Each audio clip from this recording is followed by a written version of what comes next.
Hey everyone, welcome back to our channel. What an exhilarating day we have had in the Formula One. The sprint race was a roller coaster of emotions, followed by a thrilling qualifying session that had us all at the edge of our seats. Let's dive into the action. So, let's start with the sprint race. Lando Norris had a tough start. One of the bad days for him, losing positions early on and struggling to regain the ground throughout the race. It seemed he was a bit too eager to challenge the 7 time world champion Lewis Hamilton. Patience might have been the key given that the Mercedes was showing slower pace than the McLaren. What I think here was just too aggressive with the 7 time world champion Lewis Hamilton. He just needed to wait for a couple of laps as the Mercedes is slower than them and he would have overtaken Hamilton then. We saw front end contenders struggled a bit to catch Alonso and never been able to pass Lewis. Could resulted Norris a for sure podium. Now guys, what a comeback from Lewis Hamilton. He delivered a stellar performance, finishing the sprint race in second position. The crowd was on their feet to see him back on the podium after a long time. Signs are looking positive for Mercedes. Let's see how it goes from here. Talking about George Russell, guys, gamble with soft tires was intriguing. While he completed the race on them, he didn't gain much around. Started with medium tires, might have been a better chance to challenge PS3 and the struggling McLarens, as he would have been stronger than Haas, Alpine, Kicksauber, RB Williams anyway. A pressure from George Russell would have been more fun to watch. On the other hand, Zhou had a race of his life, shining brightly alongside Valtteri Bottas. He was running in the points until Russell ended his party. Will Zhou be able to secure some points in the main race? Share your thoughts below. Now let's talk about the current championship leader Max Verstappen.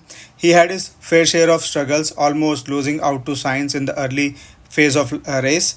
Battery issues seemed to hinder his performance initially, but once resolved, he was in full attack mode, breezing past Alonso and Hamilton.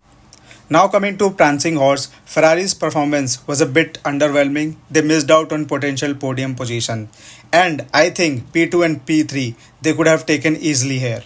With Sainz losing ground to Perez, the struggle between Sainz and Leclerc was intense but could have been avoided. Let's hope they sort the things before the main race. Later, Charles was a bit frustrated with the Sainz and wanted to speak to the team in debriefing. Don't know what will happen next. Now coming to Alonso guys, Alonso's tactical genius weren't evident, but unfortunately he had a puncture while battling with Sainz and a penalty. While Aston Martin shines in the qualifying, their race pace needs improvement. It will be interesting to see for how long he could hold off McLaren and Ferraris. Talking about the rest of the grid, new chassis worked for Daniel. It is the first race he was seen very positive and racing. Was able to finish P11 and Tsunoda in P16. Tsunoda is clueless with his performance. Ocon finished P13 and Gasly P15. Upgrades working for Alpine. Let's see how they perform at the race. Nico in Haas is still struggling where Magnussen was able to bring P10 for the team in sprint race. I guess Nico needs some tweaks before going into quali. Haas came here with heavy upgrades. Williams were slow, P17 and P18. I guess the repaired chassis is hurting them and killing their race. Now on to qualifying guys. Red Bull dominated qualifying with Perez securing P2 and Verstappen taking P1 easily. Battle for second place was tough and exciting to watch as Sainz, Charles, Piastri, Norris, Alonso were beaten by Perez. It's clear that Red Bull has the advantage. Talking about Mercedes, Lewis Hamilton's shocking exit in Q1 was unexpected, especially after his performance sprint race and wet sprint qualifying earlier. Lewis said they tried something different which didn't work for him and did for Russell. Ricciardo seems to be finding his form, out qualifying his teammate for the second time, earlier in sprint qualifying and now in main race qualifying. Tsunoda was a bit frustrated as he thinks there is something wrong with the car as he was putting at the maximum. However, the lap time didn't came out. Gasly's performance in the old Alpine was surprising. Ocon struggled.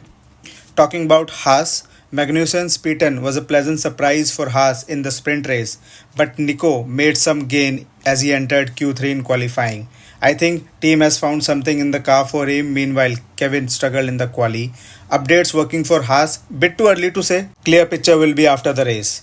Talking about Williams struggled with repaired chassis, finishing P17 and P18. They'll need to find their pace before tomorrow's race. Talking about Ferraris are starting P6 and P17. Not what we wanted to see, but As we saw in Japan, Ferrari's quali pace is slower as compared to the McLarens and Aston Martins. In post-qualifying interview, Charles said they compromised quali pace for the race pace and he is confident they might fight for podium. So alright folks, tomorrow's race promises to be exciting one. Who do you think will clinch the victory? Share your prediction in the comments below. Thanks for tuning in. If you enjoyed this video, don't forget to hit the like button, share with your friends and subscribe for more exciting updates. See you all in the next video. Take care. Bye for now.